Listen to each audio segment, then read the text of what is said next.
Padre, ¿usted por qué es católico? Bueno, yo soy católico primero porque he estudiado la doctrina de la iglesia. A ver, y quiero hacer una diferencia entre las iglesias protestantes y la iglesia católica. Hay muchas diferencias. Una de ellas es la siguiente: la iglesia católica tiene doctrina. Los protestantes no tienen doctrina. Solamente la Biblia y se la pasan echando malo para acá y para allá y para acá y para todo, criticar y nada les gusta y todo está mal. Nomás ellos están bien, ¿o no es cierto?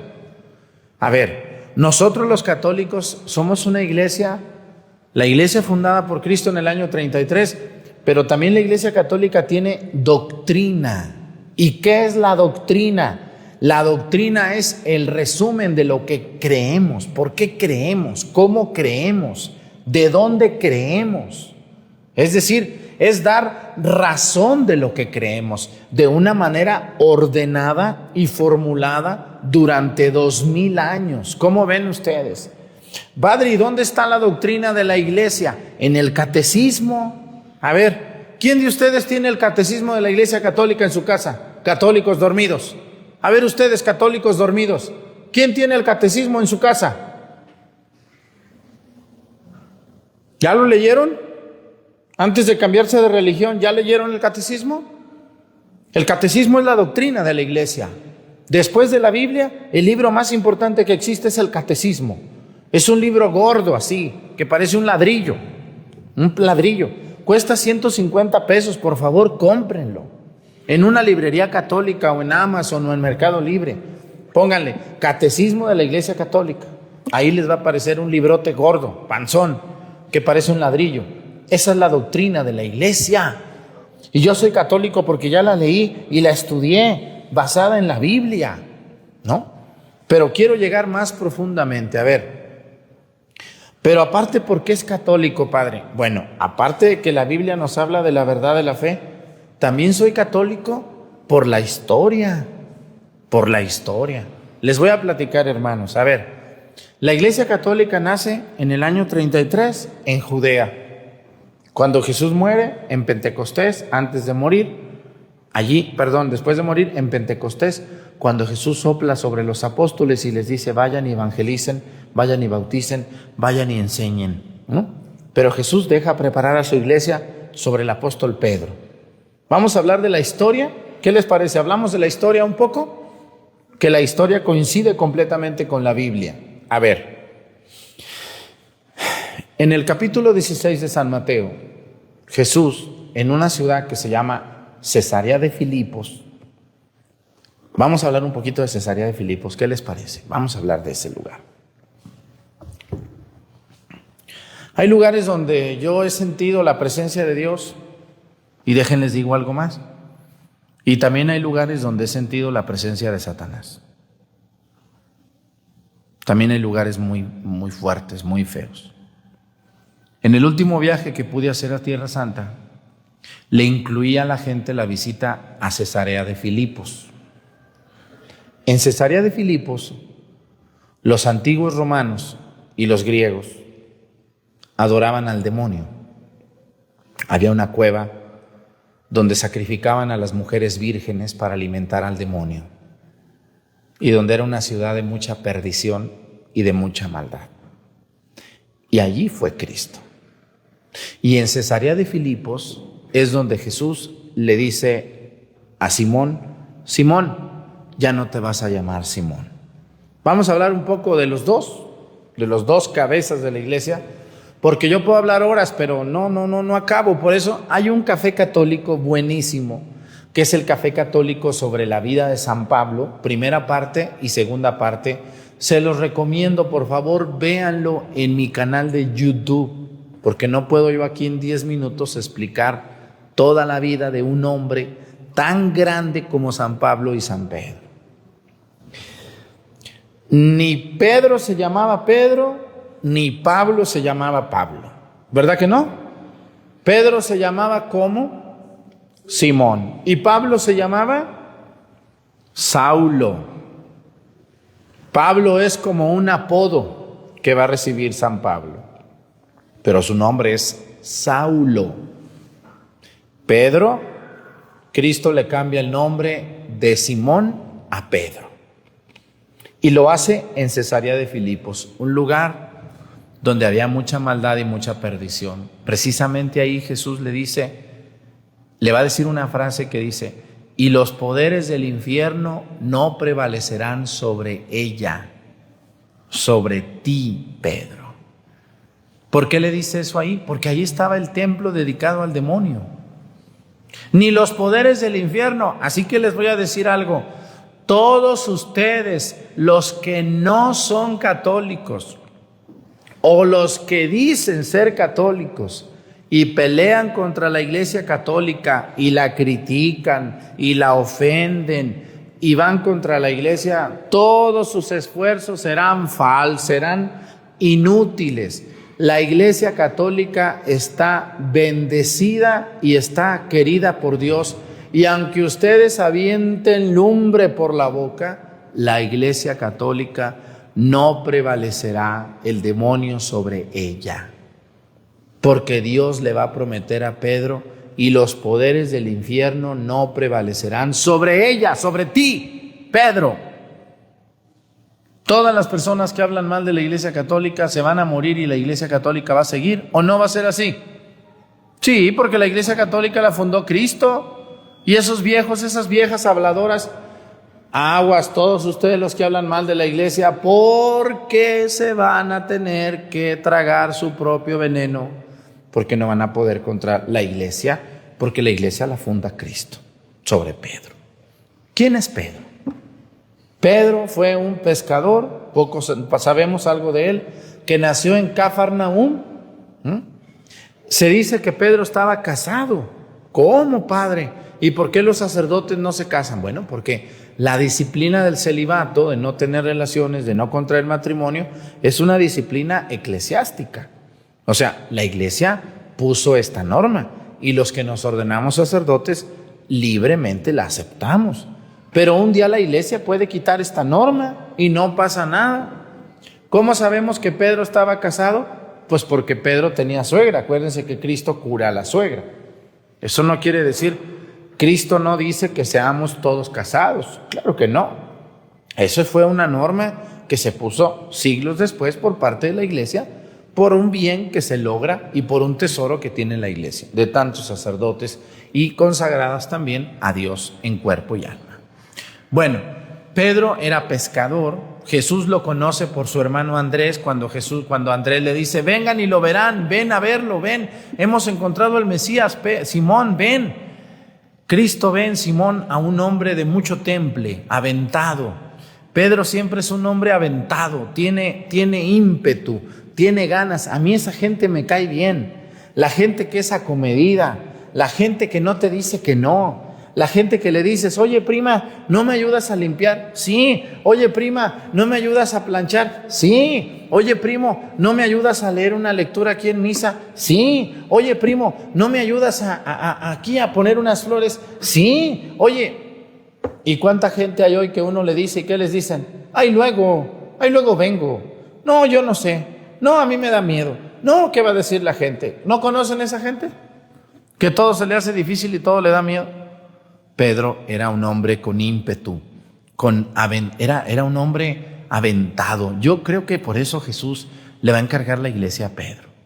Vamos a ver algunos rasgos de Pedro. Miren, primero que nada, cuando Jesús en el evangelio del día de hoy camina sobre las aguas, el único que se avienta a caminar sobre las aguas es Pedro, aunque luego se hundió, pero él se aventó. Los demás, mira, pero él se aventó. Él dijo: pues órale pues. Yo siempre he dicho que yo prefiero a una persona que haga las cosas aunque se equivoque, a 10 inútiles que no sirven para nada, que están aplastados, sentados ahí de huevones y lo que sigue. ¿De qué me sirve esa gente que no ayuda en nada? A ver, yo prefiero un hijo, una hija que haga cosas aunque se equivoque, a uno que no se equivoca porque pues no hace nada. Yo les platico, yo admiro mucho a los sacerdotes que tienen iniciativa. Un sacerdote que tiene iniciativa. que le dice al pueblo, vamos a hacer esta peregrinación, vamos a comprar esto, vamos a limpiar acá, esos sacerdotes valen oro, porque aunque se equivoque el padre, aunque no venga gente, pero el padre está tratando de hacer las cosas, ¿no? ¿Y cuántos también sacerdotes hay que no mueven un dedo, no motivan a nadie y no tienen problemas? ¿Por qué no tienen problemas? Pues que no hacen nada. Cristo, ¿qué vio en Pedro? Las ganas de hacer las cosas. Cuando fueron por Jesús en el huerto de Getsemaní, en el huerto de los Olivos, para tomarlo preso, el único que sacó la espada y le cortó la oreja a Malco, ¿quién fue? Pedro. ¿Y los demás? Vámonos, que aquí asustan. Así también hay gente hoy sacatona. Yo conozco gente que van conmigo y que dicen, ay, Padre Arturo, yo quiero ser su amiga, yo quiero ser su amigo, pero no me ayudan en nada. No, váyanse mucho a freír hongos, que andan aquí queriendo nomás estar ahí. Ay, yo vengo. No, yo no ocupo compañeros ni compañeras, ocupo gente que me ayude. Yo, ¿para qué quiero a alguien que esté ahí sentado ahí nomás viendo? Así mero Pedro fue el único que le entró. Acuérdense, Y Pedro tiene muchos síntomas de esto, de ser un hombre impetuoso, o sea, con iniciativa. ¿Se equivocó? Sí. ¿La regó? Sí. Bueno, pero lo intentó, ¿o no? Lo intentó. Un hijo que les dijo a ustedes, mira, Mayo, déjenlo que se equivoque. Hoy las mamás y los papás están más mensos que nada. No dejan al niño ni caminar, no lo dejan ir a la tienda, no. Ay, no, mi niña, ay, no, ¿qué van a hacer? Ay, el otro día estaba viendo un desfile de niños ahí en un lugar de La Mancha, no voy a decir dónde. Estaba viendo yo un desfile de niños de jardín de niños, ¿verdad? Los vistieron ahí de muertos o de no sé qué eran. Y ahí van los niños en el desfile muy contentos y la mamá a un lado ahí va a un lado. Déjenlos, hombre, que están ahí de plegostes. Ay, padre, pero es mi niña. Déjenla, hombre. No tienen que ir a un lado acá, retiradito. Sí, hay que irlas cuidando, pero no ahí a un lado. Esos niños los están haciendo como mensos, como idiotas. Cuando ustedes y yo éramos niños, ¿sí nos cuidaban tanto? Pues no mucho, y por eso somos aventados. Pero ahorita los jóvenes, los niños, ahí está la mamá, ay, mi niña, ay, esto. El otro día había una niña que a los 5 años le estaban dando de comer la mamá. Ay, ¿y cuántos años tiene esta? 5 años. ¿Y tú le das de comer todavía? Sí. Pues muy mal, muy mal, muy mal. Esos padres y madres de familia, súper protectores. Lo único que están formando son idiotas del futuro, idiotas, que no saben ni planchar un pantalón, no saben ni tender una cama. Ustedes lo están formando, ese niño idiota, por estar ahí todo el tiempo, resolviéndoles todo. Pedro fue un hombre impetuoso, que tenía iniciativa, que logró cosas, que se aventó y se equivocó, sí. Pero lo intentó, lo intentó y lo logró Pedro. Por eso Cristo, ¿a quién le dejó las llaves de la iglesia? A Pedro. ¿Y por qué no se las dejó a San Juditas, que ustedes casi se lloran ahí? ¿Por qué no le dejó a San Juditas las llaves? O a San Juan, o a San Mateo, o a San Bartolo, o a San Andrés, o a San Felipe. Fue a Pedro. Porque Jesús le vio, dijo, este es el bueno, este es el que... También ustedes, ¿a poco a sus hijos a todos les sueltan todo? Hay hijos que dicen, pues sí es mi hijo, padre, ¿para qué lo niego? Pero a este no le suelto nada, mejor a esta es más responsable, ¿o no es así? Lo mismo pasó con Pedro. Cristo le da las llaves y le dice, a ti te entrego las llaves, Pedro. Por eso, escúchenme muy bien, volviendo al tema de la historia. Yo soy católico porque creo en la sucesión de los apóstoles. No voy a hablar de Pablo porque ya no alcanzo, perdónenme. De San Pablo está el Café Católico, váyanlo a ver, véanlo en YouTube, es gratis, es gratis. En mi sitio oficial pónganle Café Católico, San Pablo, parte 1 y luego parte 2. Disfrútenlo como yo lo disfruté cuando lo grabé, que es una preciosura hablar de San Pablo. San Pedro, a ver, Cristo le cambia el nombre de Simón a Pedro. Y lo nombra el fundador de su iglesia. A ver, ¿se murió San Pedro? ¿En qué año murió San Pedro? ¿Alguien de ustedes sabe? San Pedro, según la historia, no según la Biblia, porque la Biblia no da todos los datos, pero según la historia, dice que Pedro llegó a Roma y se convirtió en el primer obispo de Roma, San Pedro. Lo que hoy es el Vaticano, en el siglo I era un basurero. Era la orilla de Roma, era donde vivía la chusma, allá lejos, la chusma, después del río. Nerón, uno de los César más locos que tuvieron, porque Nerón estaba muy loco, era un esquizofrénico y era una persona de esas que tiene delirio de persecución. A todo mundo le veía que lo querían matar. Incluso Nerón mandó matar a su madre, mandó matar a sus hermanos, mandó matar a muchísimas personas que eran su propia familia, porque él tenía miedo que lo mataran, hasta que lo mataron. Nerón estaba vuelto loco, pero era el César, era el hombre más poderoso. Y Nerón manda quemar Roma. Él lo mandó quemar, porque le caían gordas la gente que se creía mucho. Y cuando no halló culpables, le echó la culpa a los cristianos, a los primeros seguidores del Señor. Y en el año 64 o 67, unos dicen 64, otros dicen 67, porque en ese tiempo no había actas de defunción como hoy tenemos, Nerón manda crucificar a Pedro y manda cortarle la cabeza a San Pablo. Y exactamente donde hoy está la Basílica de San Pedro, allí en el Vaticano, que era un basurero, hoy es un lugar hermoso, ahí crucificaron a Pedro en el año 64. Cuando murió San Pedro, ¿qué creen que hicieron los primeros seguidores de Cristo? ¿Qué hicieron? Eligieron a otro. A ver, por eso soy católico yo también. Eligieron a otro, que fue el sucesor ¿de quién? ¿De quién? De Pedro. Y el segundo se llamó Lino. Y luego se murió el Papa Lino. Y luego se murió el tercero, y el cuarto, y el quinto, y el sexto, y el séptimo, y el octavo, y el noveno, y el décimo. Y ahí encontramos al Papa Silvestre, al Papa Anacleto, al Papa Fabián, al Papa León, al Papa Gregorio, y todos los nombres de los papas. Escúchenme muy bien, paren su oreja, católicos dormidos. A esto se llama sucesión apostólica.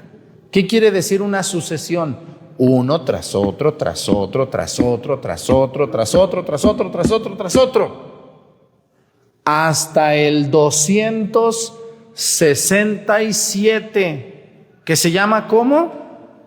¿Cómo se llama el Papa 267? ¿Cómo se llama el Papa 267? El de ahorita. León XIV. ¿Por qué 14? Porque ha habido 13 papas con el nombre León. León XIII, León XII, León XI, León X. Por eso este papa se llama León XIV. Y si un papa en un futuro quiere ponerse León, se va a tener que llamar León XV. León XIV es el sucesor 267 del apóstol Pedro. Yo quisiera que los protestantes me digan de qué apóstol vienen ellos y me muestren la sucesión. Que me enseñen con una hoja, con un libro, la lista de qué apóstol vienen. ¿Y qué creen, que me la van a mostrar o no? No, ¿por qué no? Porque no hay. Porque ellos no existían. Porque ellos son del padre Lutero para acá, 1515. Nosotros somos del año 33, criaturas. Católicos dormidos, despierten. Yo soy católico por la sucesión apostólica. Por eso en el credo los domingos decimos, creo en la iglesia que es una santa católica y ¿qué? Apostólica, porque nosotros venimos de los apóstoles, las rocas de los apóstoles, sobre todo Pedro y Pablo. San Pedro entrega su vida en el año 64 crucificado de cabeza. Hace un tiempo, cuando estaban las investigaciones, ya con esto me voy a callar, el emperador Constantino en el siglo IV, que lo que hace no es fundar una iglesia, porque los protestantes dicen que ahí fundó Constantino la iglesia, están locos y tontos, no estudian la historia como debe de ser, estudian lo que quieren. Constantino lo único que hizo es dar libertad a los cristianos de vivir su fe, porque ya existían la iglesia. Constantino lo que hace es dar libertad, porque antes no había libertad. La gente tenía que ser lo que el imperio decía. Y Constantino es el primer emperador, hijo de Santa Elena, que dice libertad de credos. Usted crea en lo que guste, libres totalmente, como el día de hoy somos libres de creer en lo que queramos. Fíjense, entonces él es el que comienza la construcción de la Basílica de San Pedro y de la Basílica de San Pablo, las que no existen hoy porque se cayeron, pero él las construye en el siglo IV. Yo les quiero decir, hermanos, que todo esto, cuando hablamos de historia, a mí me apasiona, me llena de gusto y de alegría entender que la lista de los papas la tenemos nosotros, los católicos, nadie más, ¿o sí? Ellos no tienen sucesión apostólica, por lo tanto no vienen de los apóstoles. Por lo tanto, ¿de quién vienen? De hombres comunes y corrientes como ustedes o como yo. Pero nosotros venimos de los apóstoles. Y cuando ustedes quieren preguntarle a un obispo de qué apóstol viene, todos los obispos saben de qué sucesión viene. De un apóstol. Hermanos, cuando se hicieron las investigaciones en el Vaticano, hicieron una excavación abajo de donde está el altar de la Basílica de San Pedro. Y encontraron una catacumba, como un pozo, hagan de cuenta, como un pozo ancho. Y cuando estaban escarbando, llegaron a un punto en el que encontraron muchas crucecitas de mármol o de piedra pegadas a la pared. Así, una cruz y otra y otra y otra y otra y otra y otra y otra. Muchas crucecitas. Y en medio de todas las cruces estaba una lápida. O sea, una inscripción como en una plaquita chiquita que decía, aquí está Pedro, Petrum, aquí está Pedro. ¿Cómo que aquí está Pedro? Quitaron esta plaquita que decía esas letras en latín, y encontraron una osamenta, un cuerpo de un hombre de más de 60 años, muy viejo. Todos los huesos se encontraron, menos los huesos de los pies. Todos los huesos se encontraron, menos los huesos de los pies. ¿Por qué? Porque seguramente Pedro fue crucificado de cabeza y posiblemente sus pies se desgarraron. Y quizá lo sepultaron sin pies. Entonces la iglesia venera ese cuerpo como el cuerpo del apóstol Pedro, al que Cristo le entregó sus llaves, que abren y cierran el cielo. Hermanos, siéntanse orgullosos de ser católicos por estas verdades tan increíbles que no lo dice la historia, no lo dice la Biblia, no lo dice la arqueología. Ahí están los datos contundentes, tremendos. Que Dios nos ayude a todos, y celebramos hoy la Basílica de San Pedro, construida sobre la tumba del apóstol Pedro en el año 64.